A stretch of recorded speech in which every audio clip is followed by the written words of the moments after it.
I was standing in my kitchen, frosting a 3-tier lemon wedding cake I had spent all morning baking by hand, when my phone buzzed on the counter. At 68 years old, my hands weren't as steady as they used to be, but for my daughter Emily's wedding, I wanted everything to be perfect. I smiled when I saw her name. I thought maybe she was calling to say she missed me. Maybe she wanted to laugh about flower arrangements like we used to. Maybe, just maybe, she still needed her mother. Instead, I got voicemail. "Mom, listen carefully," her voice said, cold and sharp in a way I barely recognized. "You're not family anymore. Stay away from my wedding. Don't show up. Don't call. Don't make this harder than it has to be." Then silence. For a moment, I truly believed I had heard wrong. I pressed replay. Again. And again.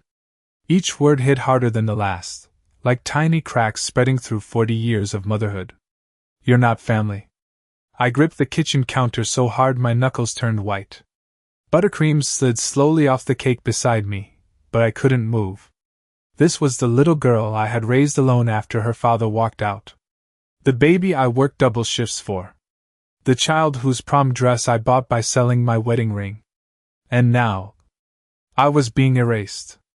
Not because I had failed her, but because somewhere along the way, my daughter had decided I no longer belonged in the life I'd built for her.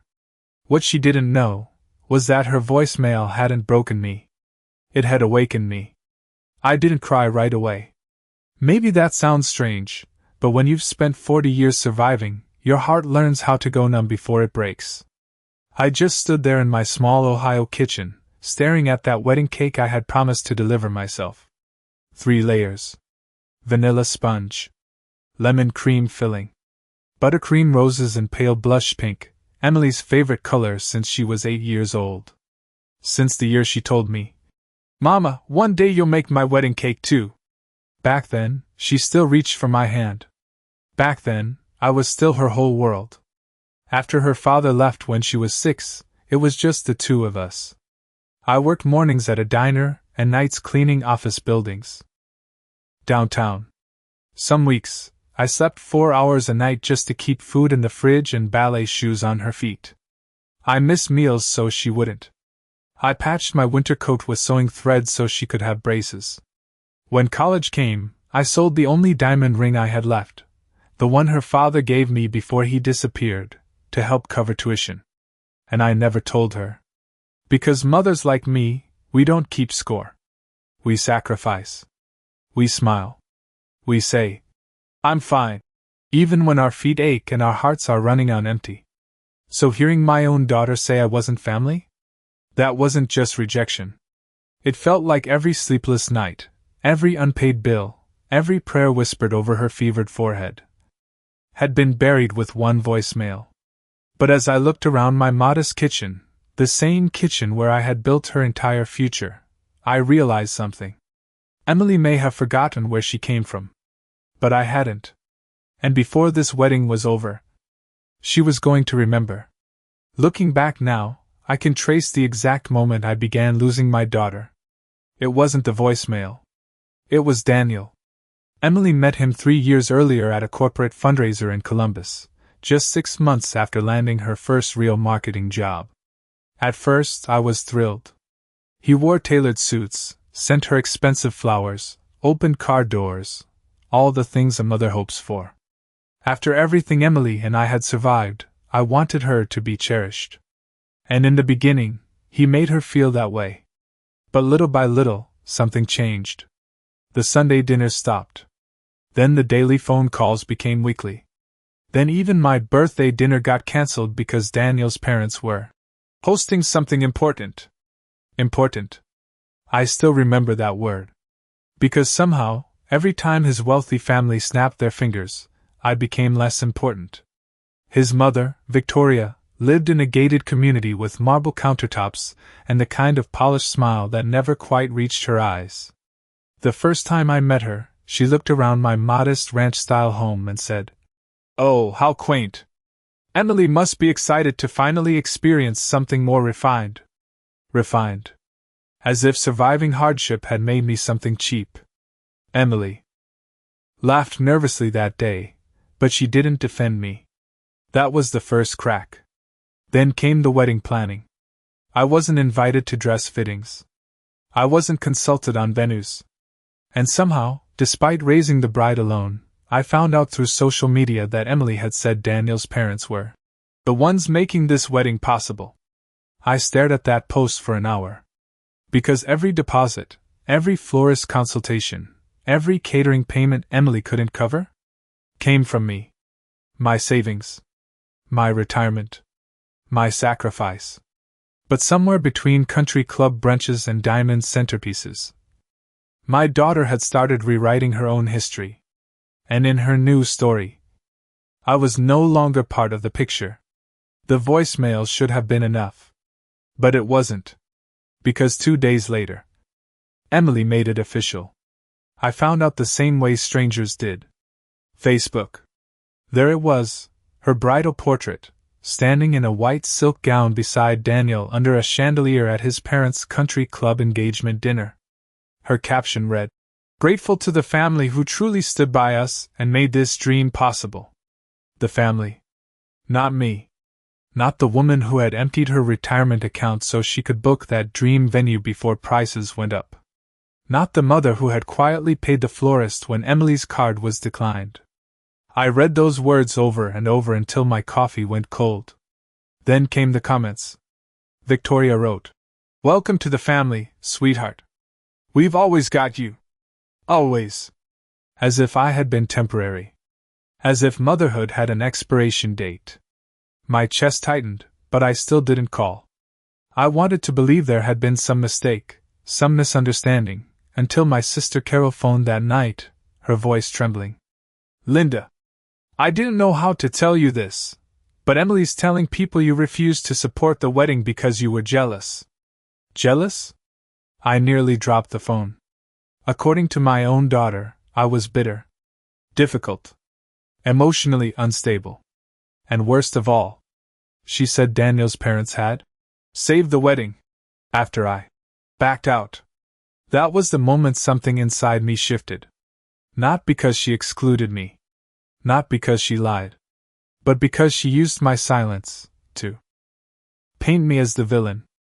I sat at my kitchen table, surrounded by receipts, invoices, bank statements, and canceled checks. Every cake deposit. Every floral arrangement. Every venue payment. Proof. For months, I had been grieving like a rejected mother. But now, I was done grieving.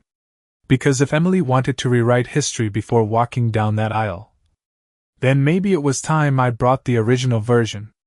The next morning, I did something my daughter never expected. I got organized. No crying. No begging. No dramatic calls asking why my own child had turned me into a stranger. Instead, I opened the old oak desk in my living room, the one Emily bought me for Mother's Day when she was 16, and I started building a file. Bank withdrawals. Wire confirmations. Venue deposits. Catering invoices. Even the receipt for the Swarovski crystal hairpiece she had cried over because Daniel's family would expect elegance. By noon, my dining table looked less like a home and more like a legal office. And for the first time in weeks, I felt calm. Because facts don't panic. Facts don't lie. Facts don't forget. What stunned me most wasn't how much I had paid. It was how carefully Emily had hidden it. The wedding planner's emails had been redirected. Vendor calls stopped coming to me. Even my name had been removed from several contracts, after my money cleared. Daniel's mother hadn't saved that wedding.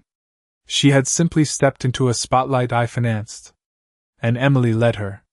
That afternoon, I called the venue, not to cancel. Just to confirm. The coordinator, a sweet young woman named Rachel, hesitated before saying, "Mrs. Parker, according to our records, you are still the primary financial guarantor." I nearly stopped breathing. Primary guarantor. Not guest. Not burden. Not embarrassment. Legally, I was the foundation holding their perfect day together. And suddenly, that cruel voicemail sounded different. "You're not family." Maybe not. But according to every contract sitting in front of me, I was still the reason there was going to be a wedding at all. So I made coffee, picked up a yellow legal pad, and began writing down every truth they hoped I'd stay too heartbroken to notice. Because pain can break a woman. But clarity? Clarity can make her dangerous. That night, I stopped asking myself why Emily had changed. And I started asking a far more important question.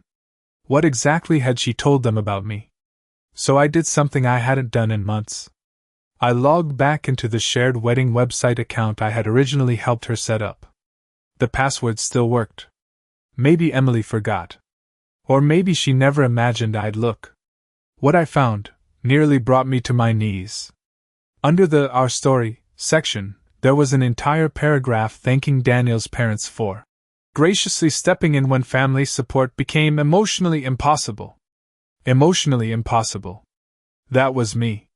Not the woman who paid. Not the mother who sacrificed. No, in Emily's polished fairy tale, I had become some unstable obstacle she had bravely overcome. But it got worse. Buried in the bridal FAQ was a carefully worded answer to guest questions. Due to complicated family dynamics, the bride requests privacy regarding her estranged mother. Estranged. I stared at that word until my vision blurred. Estranged mothers abandon. Estranged mothers disappear. Estranged mothers don't spend $30,000 on vineyard venues and imported peonies. I printed every page. Every lie. Every rewritten memory. Then I found something even more interesting. A private vendor note. Mother of bride not to be included in VIP seating or family photo sequence per bride's request. I actually laughed.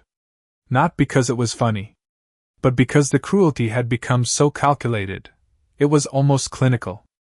Emily hadn't simply uninvited me. She had redesigned the entire event to erase me publicly. And suddenly I understood. This wasn't shame. This wasn't emotional confusion. This was strategy. She wasn't distancing herself from pain. She was distancing herself from anything that didn't fit the polished image Daniel's family preferred. The hardworking single mother from Ohio didn't match the vineyard aesthetic. So she replaced me. But sitting there, surrounded by printed lies and payment receipts, I realized something Emily had forgotten. You can Photoshop photos. You can rewrite websites. You can even fake family. But paper trails? Paper trails tell the truth. And before she walked down that aisle, the truth was finally going to have its seat. The wedding was set for Saturday at 4 o'clock. A private vineyard estate just outside Columbus. Rolling hills. Imported roses.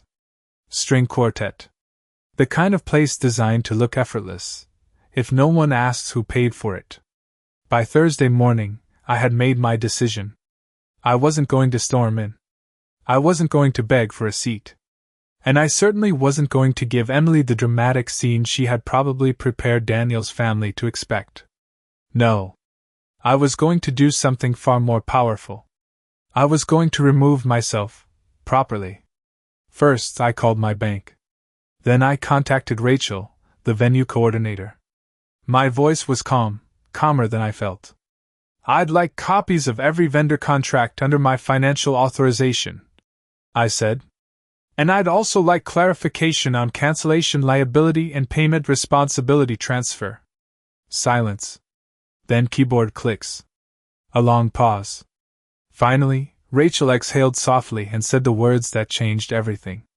Mrs. Parker, without your authorization or signed transfer, several major services remain under your name.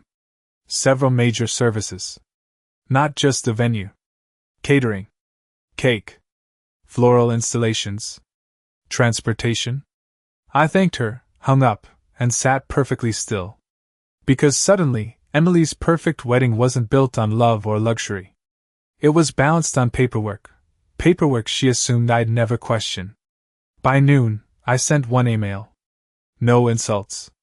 No accusations. Just documentation. I formally withdrew financial responsibility for all unpaid balances effective immediately and requested my existing contributions be clearly itemized. Professional. Legal. Final. Then I turned off my phone. For 3 hours, silence. And then it began. 6 missed calls from Emily. 4 from Daniel. 2 from numbers I didn't recognize. And 1 voicemail from Victoria, her polished voice cracking for the very first time. Linda. I think there's been some misunderstanding. No. There hadn't. For months, they had mistaken my kindness for weakness. My silence for ignorance. My motherhood for something disposable.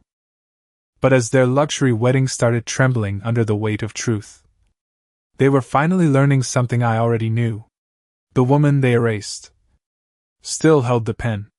Emily finally reached me at 9:14 that night. Not with an apology. Not with remorse. With outrage. Mom, what did you do? She snapped the second I answered. Do you have any idea what kind of chaos you've caused? I looked down at my untouched cup of tea and almost smiled. Chaos. Such an interesting word, when spoken by the person who had detonated the relationship first. I reviewed my legal obligations, I said calmly. You're ruining my wedding over hurt feelings, she shouted. Hurt feelings. As if being erased, lied about, and publicly replaced with some minor emotional inconvenience. Before I could answer, another voice cut in. Victoria. Sharp. Controlled. Panicked. Linda, surely we can discuss this like mature women. Daniel's family has guests flying in from Connecticut, California, even London, and yet, I said quietly, none of that seemed important when I was told I wasn't family. Silence. Heavy silence.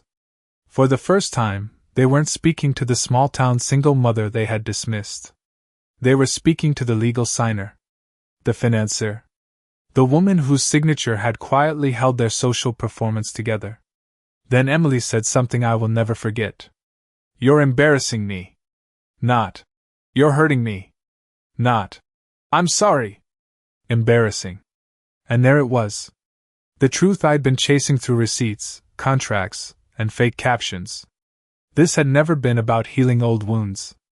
Emily wasn't protecting herself. She was protecting her image. I closed my eyes, grieving not the wedding, but the daughter I thought I had raised.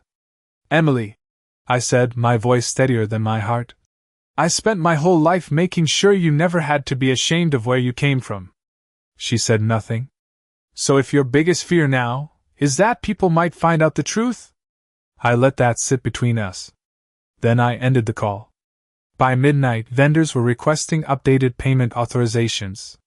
Daniel's father was reportedly furious. And somewhere inside that vineyard fantasy, the carefully curated story was beginning to crack. Because lies can survive gossip. But they rarely survive invoices. By Friday afternoon, less than 24 hours before the ceremony, the illusion was collapsing faster than anyone in Daniel's polished world could contain. The vineyard had not cancelled. But fully paid luxury had suddenly become pending financial review.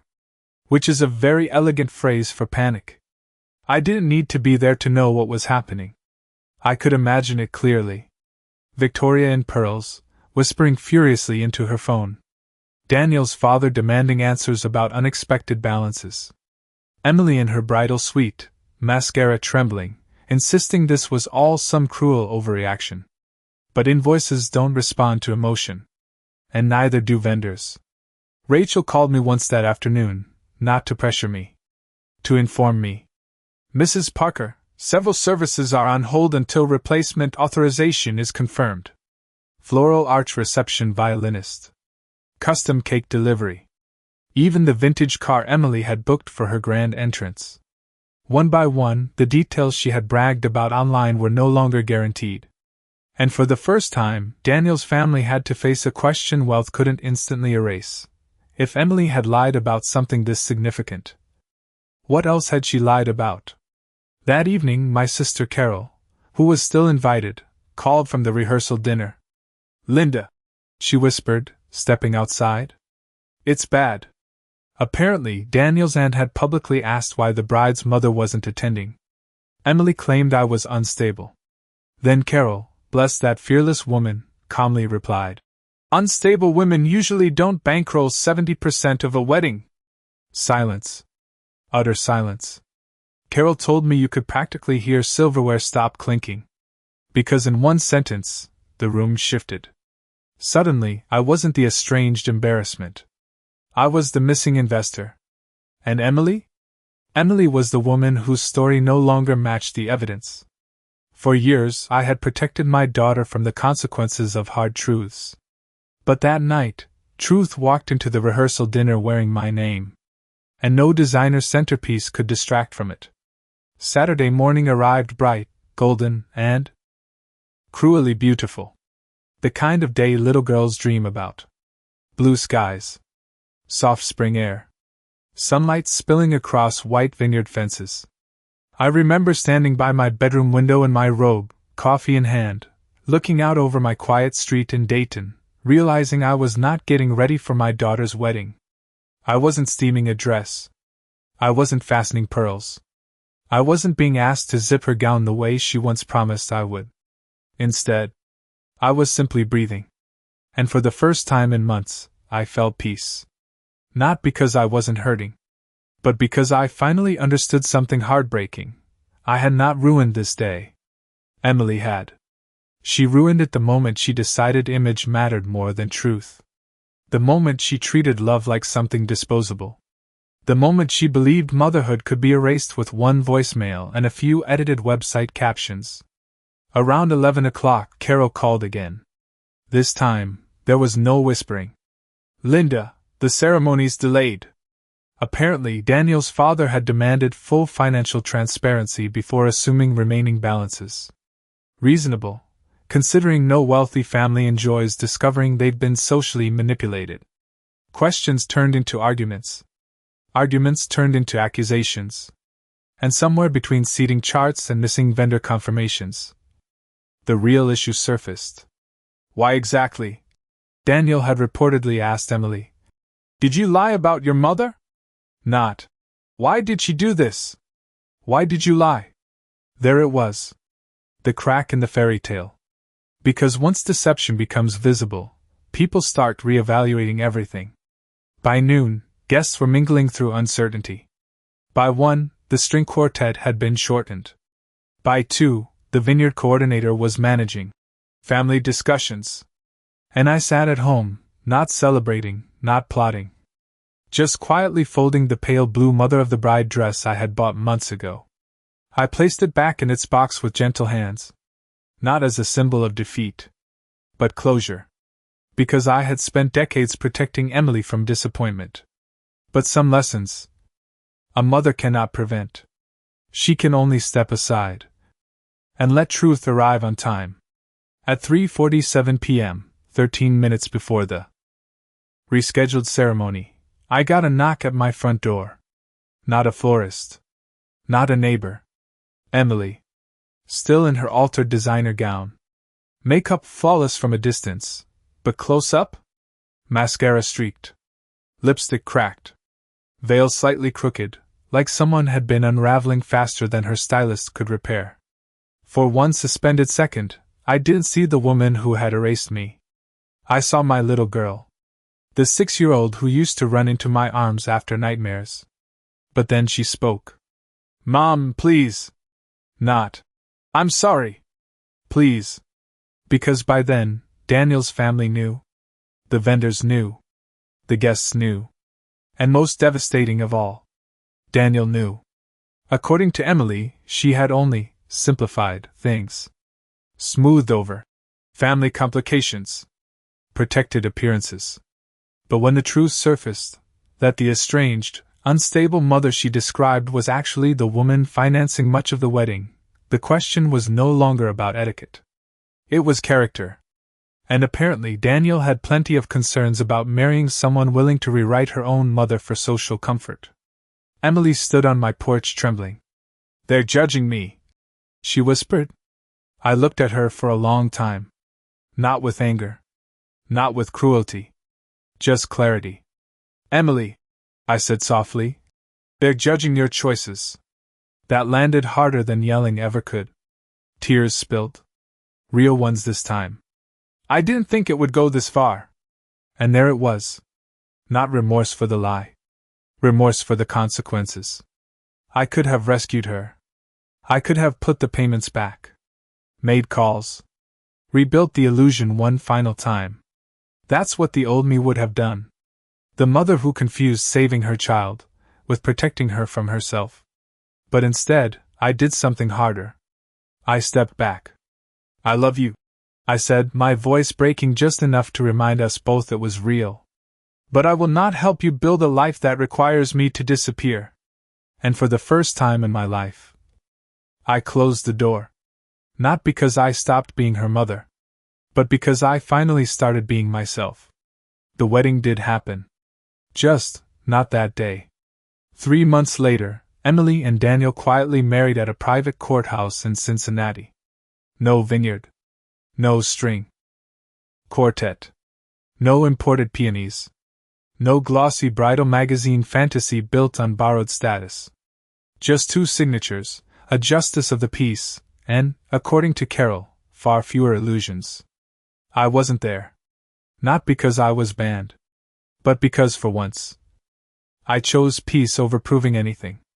Emily wrote to me 6 weeks later. Not a voicemail. Not a demand. A letter. Handwritten. The same shaky cursive I used to help her practice at our kitchen table when she was 7 years old. She apologized. Not perfectly. Not completely. But honestly enough for me to recognize my daughter somewhere beneath the woman who had gotten lost. She admitted Daniel's world had made her ashamed of appearing small. Ashamed of our old house. Ashamed of my diner uniforms. Ashamed that her success had roots in sacrifice instead of privilege. And the cruelest part? She said pushing me away had felt easier than defending me. I cried when I read that. Not because it excused what happened, but because it finally told the truth. You see, blood may make someone your child. But loyalty, humility, courage, those are choices. For a long time, I believed motherhood meant endless rescue. That loving your child meant allowing yourself to be broken if it helped keep them whole. I don't believe that anymore. Now I know love can also mean boundaries. It can mean letting consequences teach what sacrifice could not. Emily and I are rebuilding. Slowly. Carefully. Some wounds don't vanish. But they can heal differently when truth is finally invited in. I still live in my little Ohio home. I still bake lemon cakes. I still wear sensible shoes and keep every handwritten recipe card. And sometimes, on quiet afternoons, Emily visits. No designer mask. No polished lies. Just my daughter. Because in the end, I learned something that voicemail could never define. Family is not the person who uses your love while hiding your name. Family is the person who learns, sometimes painfully, that love given honestly should never require someone else to disappear. And as for me, I was never not family. I was simply the foundation. They only noticed after they tried to remove it.